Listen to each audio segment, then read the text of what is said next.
যৌগটায় আমরা প্রথমত শিকল চয়েস করব, অর্থাৎ মূল যৌগটা কোনটা।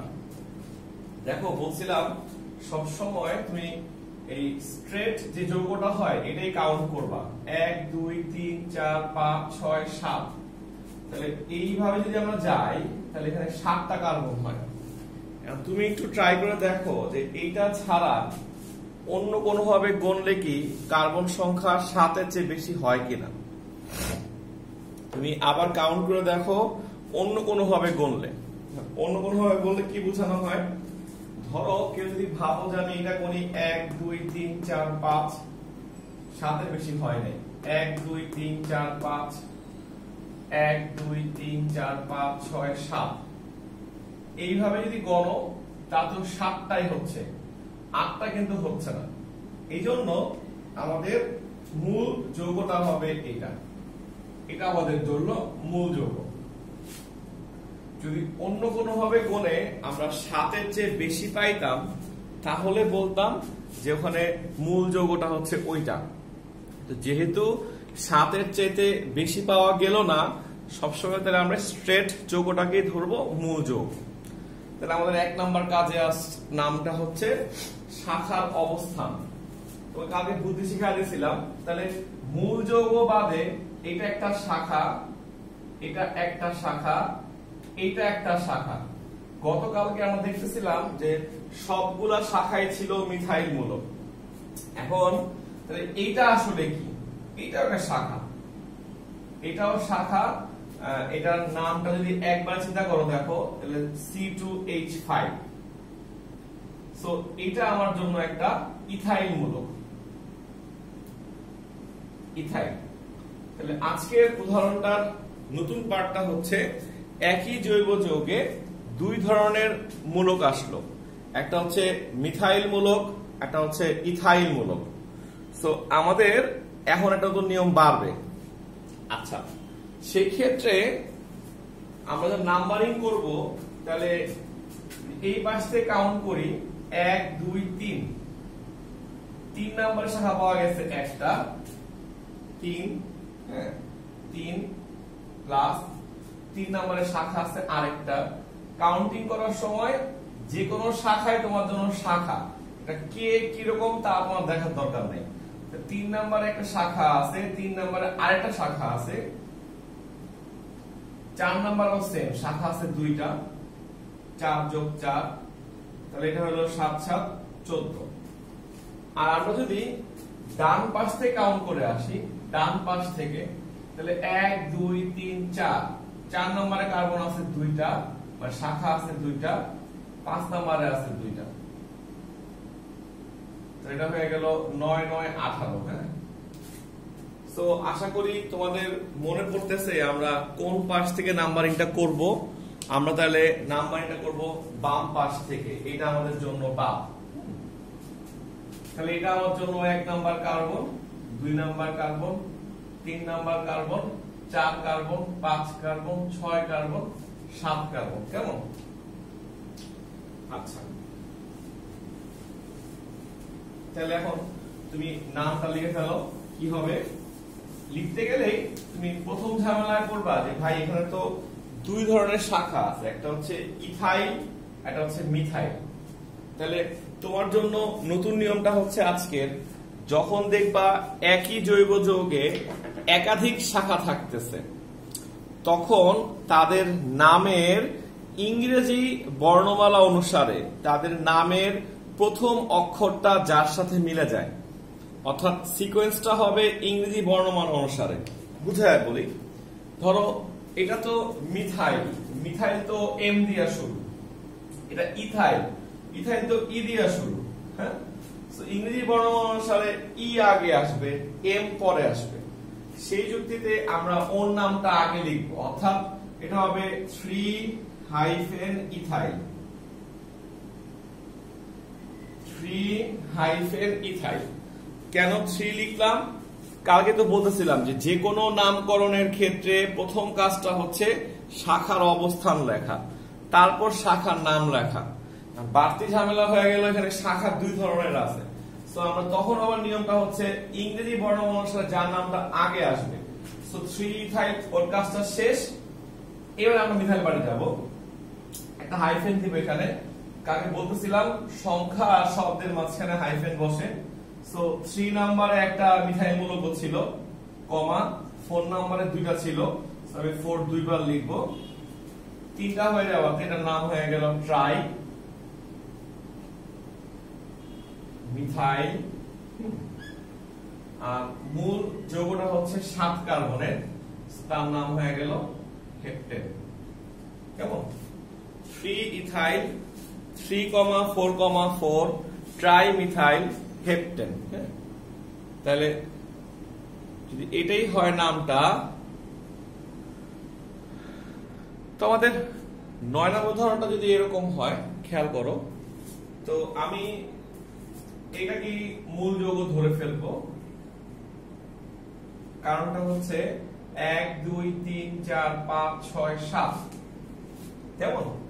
7 কার্বনের মধ্যে আর কোনোভাবে কোনোই কিন্তু 8 কার্বন বানানো যাচ্ছে না। তুমি চাইলে করতে পারো 1 2 3 4 5 6 7, 1 2 3 4 5 6 7। সো কোনোভাবেই কাউন্ট করে তুমি 8 কার্বন করতে পারতেছো না। এই যুক্তিতে এটাই আমার জন্য মূল যৌগ হয়ে গেছে। এইবার তোমাকে আমি একটা খুব সহজ বুদ্ধি শিখিয়ে দিয়েছি যে কোন পাশ থেকে নাম্বারিংটা করবা। তুমি তোমার একটু সময় লাগলেও এখন থেকে প্র্যাকটিস করো। আমার মতো বয়স হওয়ার দরকার নাই, তার আগে তুমি শিখতে পারবা, হয়তো বা 1 সপ্তাহ লাগবে। আর তুমি দেখেই বুঝতে পারবা কোন পাশ থেকে নাম্বারিং করা যায়। যেমন অনেকে কি বুঝতেছো যে ডান পাশ থেকে নাম্বারিং করতে হবে, আমি কিন্তু দেখেই বুঝছি কিভাবে।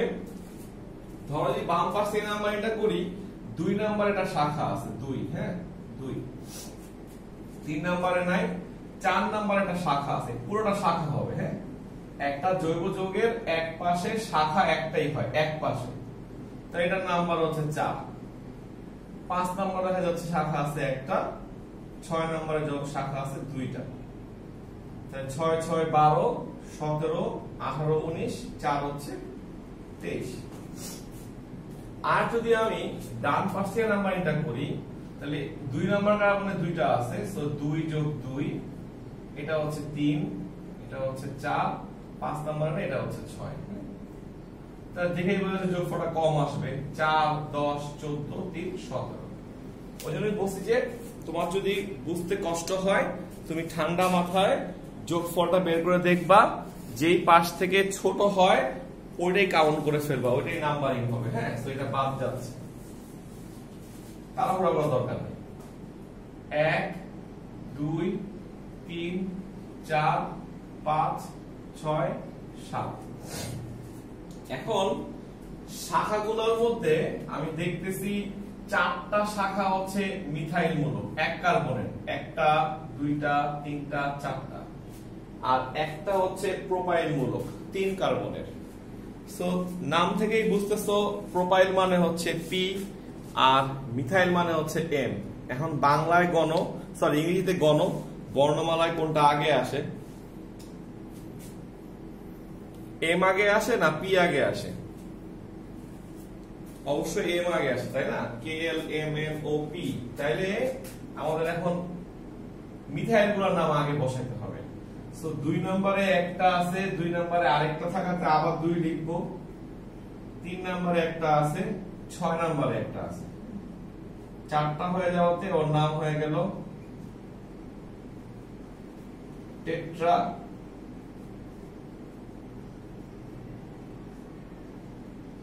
Methyl, tetra methyl. হ্যাঁ, হয়ে গেল। হাইফেন দিব, শাখা একটা শাখার কাজ শেষ। 4 নম্বরে আছে প্রোপাইল মূলক, লিখব 4 প্রোপাইল।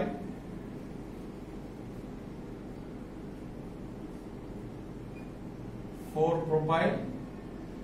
আর মূল যৌগের মধ্যে আছে হেপ্টেন।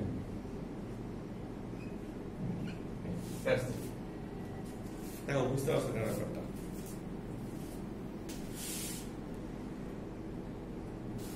অ্যালকিন লিখে সবাই লেখো নিয়ম নাম্বার 1 লেখো। এভাবে লেখো, যেই যেই পাশ থেকে দ্বিবন্ধনটা কাছে পড়বে, যেই পাশ থেকে দ্বিবন্ধনটা কাছে পড়বে সব সময় ওই পাশ থেকেই সংখ্যায়িত করতে হয়। নতুন নিয়ম আসলো। হ্যাঁ, আগের বার যেমন ছিল শাখা, এখন কিন্তু তা না। এখন প্রাধান্য পাবে কোন পাশ থেকে দ্বিবন্ধনটা কাছে পড়তেছে। দ্বিবন্ধনটা কাছে পড়বে ওই পাশ থেকে সংখ্যায়িত করতে হবে। নিয়ম নাম্বার 2 লেখো।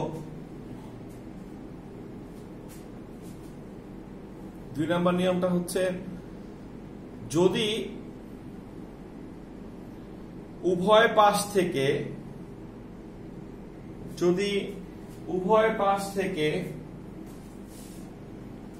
দ্বিবন্ধন একই দূরত্বে থাকে, যদি উভয় পাশ থেকে দ্বিবন্ধন একই দূরত্বে থাকে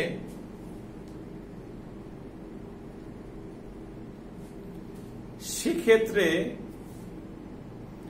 অ্যালকেনের নিয়ম অনুসরণ করতে হয়।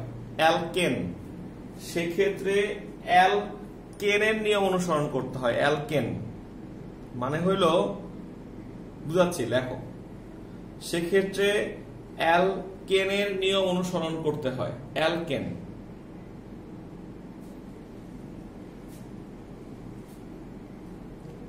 সেক্ষেত্রে অ্যালকেনের নিয়ম অনুসরণ করতে হয়।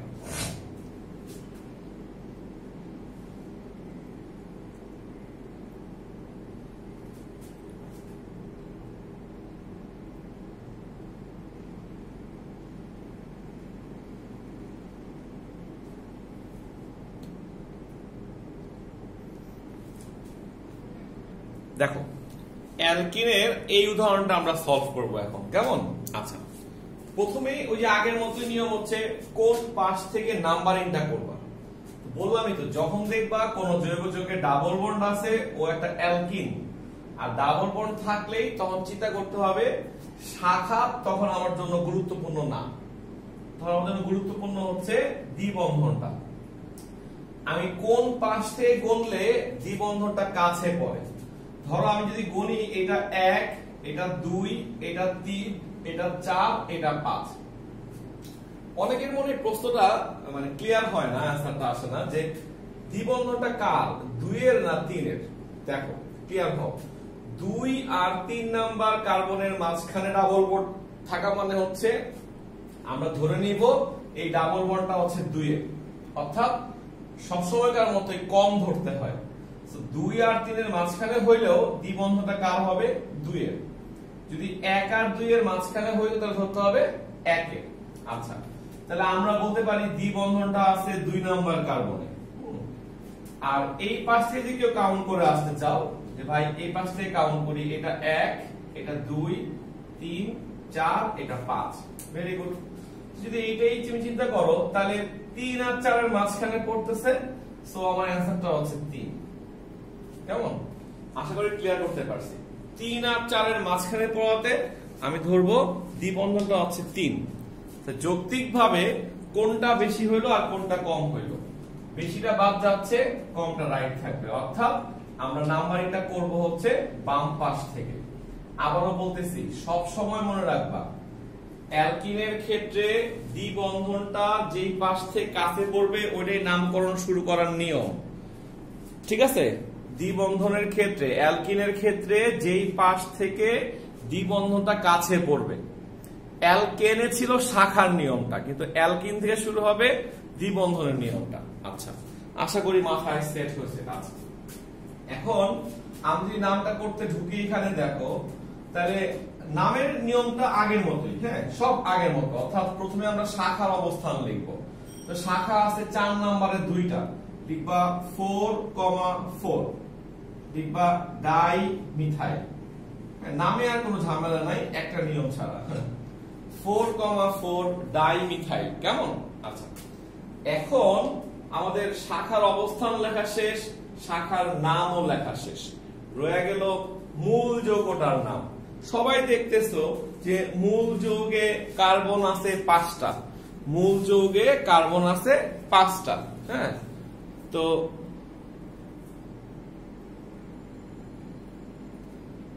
আচ্ছা সরি, মূল যৌগে কার্বন আছে 5টা। যদি 5টা কার্বন হয় এর নাম হওয়া উচিত পেন্টেন, কিন্তু যেহেতু সে একটা অ্যালকিন ওর নাম হবে পেন্টিন। আচ্ছা, যদি পেন্টিনটাই হয় লেখাটা, এইটাকে তুমি যখন লিখতে বসবা তখন তোমাকে লাস্ট নিয়মটা অ্যালকিনের মনে করতে হবে, সেটার নাম হচ্ছে দ্বিবন্ধনের অবস্থান। এটা হলে তোমার নিয়ম সব শেষ। হ্যাঁ, নতুন নিয়মটা হচ্ছে আমাদেরকে অ্যালকিন লেখার সময় দ্বিবন্ধনের অবস্থানটা লিখতে হয়। সেটা কিরকম? ধরো তোকে তো আগে দেখালাম যে দ্বিবন্ধনটা কার সঙ্গে আছে, 2 এ না 3 এ? অবশ্যই 2 ধরবা, তাই লিখতে পারবা পেন্টিন 2। কেমন? অর্থাৎ 4,4 ডাইমিথাইল পেন্টিন 2। আচ্ছা, একটু ক্লিয়ার করি, একটু উপরের দিকে নিয়ে যেতে তোমাকে আস্তে আস্তে। 4,4 ডাইমিথাইল লিখে ফেলি,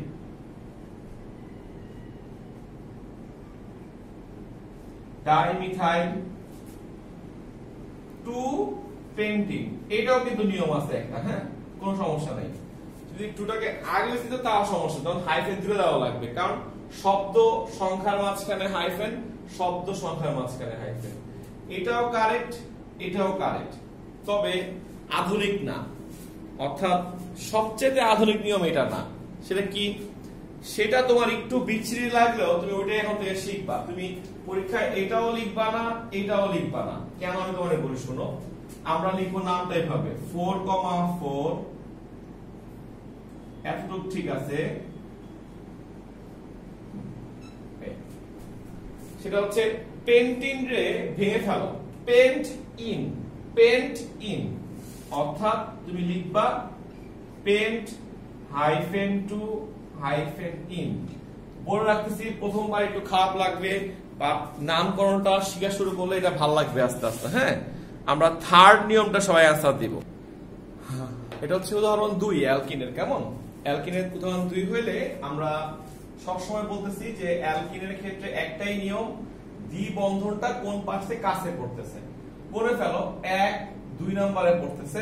আশা করি মাথায় ঢুকে গেছে। 2, 3 এর মাঝখানে হলে 2 কাউন্ট করতে হয়, 2। আর দেখা যাচ্ছে এখান থেকে অনেক দূরে আছে। দয়া করে অ্যালকিন করার সময় কেউ শাখা দিয়ে খেয়াল করো না কিন্তু। হ্যাঁ, শাখাটা প্রথম ক্ষেত্রে ফ্যাক্টর না। যদি কখনো এরকম হয়, দেখাচ্ছি উদাহরণ 3 এ গেলে, তো ওইটা দেখাবো। পয়েন্টটা হচ্ছে যে আমরা যদি দেখি যে দ্বিবন্ধনটা 2 পাশ থেকে সমান দূরত্বে নাই, দেখাই যাচ্ছে এটা যে এই পাশ থেকে 2 নাম্বার কার্বনে আছে, 1, 2, 3, 4 নাম্বার। এই পাশ থেকে করলে 4 আর 5 হয়, 4 নাম্বার ধরতে হয়। সো আমরা নাম্বারিংটা করব এই পাশ থেকে, এখান থেকে। এটা 1, 2, 3, 4, 5, 6। That's it. কেমন? এটাই হয়। নাম্বারিংটা করলে কি হবে? প্রথমে শাখার অবস্থানগুলো লেখো। এটা একটা, এটা একটা, এটা একটা, এটা একটা। তাহলে 3, 4, 4, 5। চারটা হয়েছে।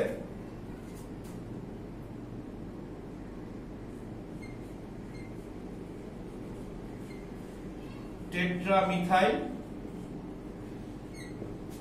টেট্রামিথাইল। মূল যৌগটার মধ্যে কার্বন আছে 6, তাহলে হেক্সেন হওয়ার কথা। ডাবল বন্ড হওয়ার কারণে এটা হেক্সিন হবে। হেক্সেন হওয়ার কথা, সেখানে হেক্সিন হবে। আমরা বলছিলাম ভেঙে লিখতে হেক্স -ইন, অর্থাৎ হেক্স হাইফেন, ডাবল বন্ড আছে 2 নম্বরে, 2 -ইন। এই জায়গাটাই নতুন জিনিস আর কি। এটা একটু প্র্যাকটিস করতে হবে, ক্লিয়ার হয়ে যাবে। Hex 2 in. আর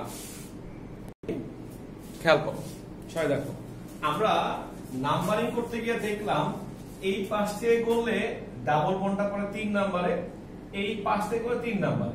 বলছিলাম যদি এরকম কখনো দেখো যে ডাবল বন্ডটা 2 পাশ থেকেই সেম দূরত্বে আছে, তখন তুমি অ্যালকেনকে ফলো করবে। এটাই লাস্ট নিয়ম। অ্যালকেন অর্থাৎ শুধুমাত্র সমান হইলে, এই পাশ থেকেও 3, এই পাশ থেকেও 3, তখন আমরা দেখব শাখার অবস্থানটা কোন পাশ থেকে কাছে। দেখতেছে ওই শাখাটা এই পাশ থেকে কাছে পড়তেছে, ওই পাশ থেকে না, তখন আমাদের নাম্বারিংটা হবে এই পাশ থেকে 1 2 3 4 5 6। অর্থাৎ কেউ যদি সেই ক্ষেত্রে নাম্বারিংটা এই পাশ থেকে করো তার কোশ্চেনটা পুরোপুরি ভুল যাবে। হ্যাঁ, নাম্বারিংটা তখন আমরা নাম লিখবো 2, 3, 4, তিনটা হওয়াতে ট্রাইমিথাইল,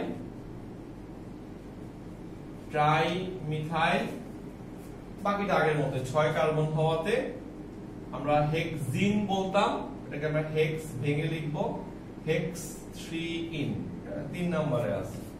এই হচ্ছে তোমার অ্যালকিনের লাস্ট নিয়মটা।